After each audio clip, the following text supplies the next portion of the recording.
We're gonna touch on how you made the transition from Fleetwood Mac kind of breaking up, Peter Green leaving, and you taking a phone call from an old friend who was working with the Byrds at that time, and he wanted you to help him on just like a 3 or 4 gig jaunt. Yeah, that's around right. Europe. It was Jimmy Sider. I'd met the Byrds in one of the venues. It could have been Chicago or one of those like the Chicago playground there or whatever it was that Aaron Russo had. And we owned for the Byrds, or the Byrds owned for us. I think it was we owned for the Byrds because they were bigger than us. And they couldn't believe what I was mixing. They couldn't believe what I was doing. And Jimmy Sider came over and he called me because I gave him the numbers and stuff. But he called me, would you come and do 3 gigs with us while for the Byrds? And I said to myself, the Fleetwood's doing nothing. Mick's all going down to this house that we called Kiln House. You saw that, you heard that album. Yeah, that album. Yeah. Manifolds, we called it. They had just broke up. Peter had left, and they were having to regroup. Yeah. Peter just left. He just left after the Roundhouse gig. Was the last gig we did, which actually is on Wolfgang's Vault. That show is on Wolfgang's Vault. Oh, okay. And that's the Roundhouse Chalk Farm show. And we did a BBC thing after that real short, and that was the end I saw Peter. And the next thing I know is after the telephone call, I get this, I said, hey, yeah, I'll go out there. I'm driving over the bridge in London in the van, and I see John and Mick.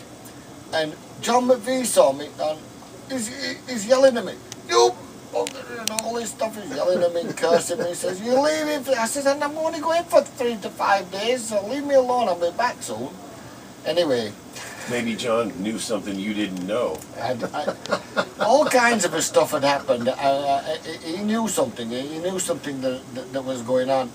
I went basically just to help Jimmy Sider on this tour. He was their manager, right? He was their road manager, tour manager, chief cook, bottle washer, and sort of managing Roger and everybody. Did they have a roadie at that time? That was it. That was really him, Jimmy. And then Carlos Burnell, which was the other roadie. Actually, he'd actually played in the Byrds when they went to Africa. I think it was John York didn't want to go play bass or something, so he ended up playing bass, the roadie. Oh, interesting. And it was fun. But the thing that got me is to do this festival in Germany called Total Action Now, and the headline bill was the Byrds and Chuck Berry. And Chuck Berry, we get to this thing. First of all, you've got to understand it was another adventure. Well, before we touch on the Byrds, because I want to leave that for the next segment, you did, you basically just took off, and it became this 3-date thing, which turned into you becoming the Byrds' main sound guy and roadie, right? Well, the whole adventure started in London. When Jimmy came into London and the Byrds equipment came in, and he wanted to rent a truck. So I rented this Avis truck. But he also had a friend here, a girlfriend that had come from America, Nan, and she was working for the gentleman who was the chief correspondent for the New York Times in London. Uh-oh. And I think I said this in the book, but we went over there the first night after getting the gear. I drove him over to the place, went to see Nan. And we met the 2 kids that were in the house that she was looking after and stuff like that. And it's a beautiful house in Notting Hill and stuff. No, it was Notting Hill, but it was one of those towns. Anyway, during this situation, nothing really went off. We went to see her and we came out of there. But the next day, Jimmy gets a call saying from there, the kids said that Fred has left with you. And I said, Fred who? They said, the ghost that lives on the 2nd floor has gone with you guys. He got killed in the 2nd World War. He told his kids that he got killed in the 2nd World War and by an incendiary bomb. And basically he just came to say hello and look, protecting the kids. But he decided he wanted to go because he'd been hearing that we were going to Germany.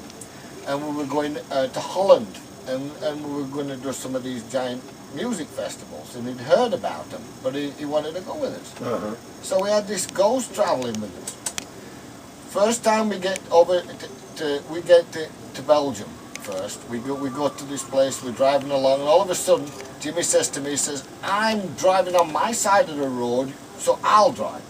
Well, he drove all right. He drove a right-hand vehicle into a ditch and splashed ruined the damn thing, and they had to tow us away.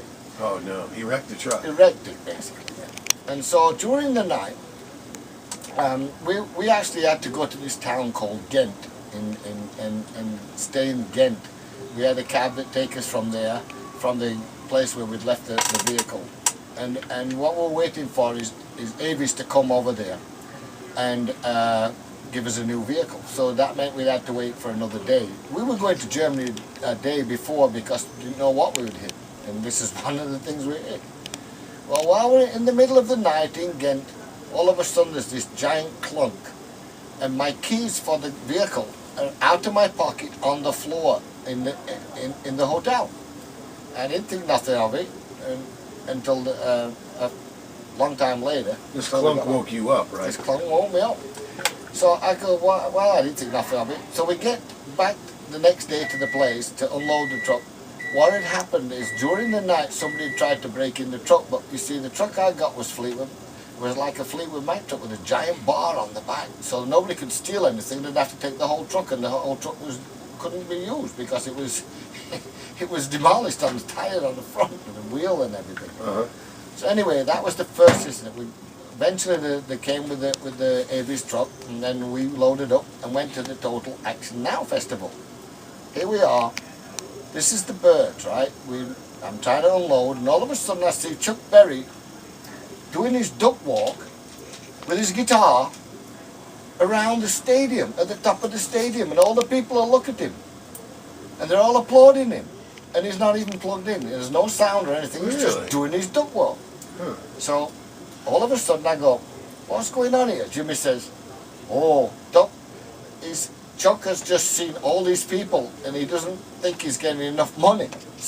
So he says he's not going on until he gets all this extra money. So he was refusing to play. He was refusing to play. Oh no. Typical Chuck. Yeah. So he refused to play.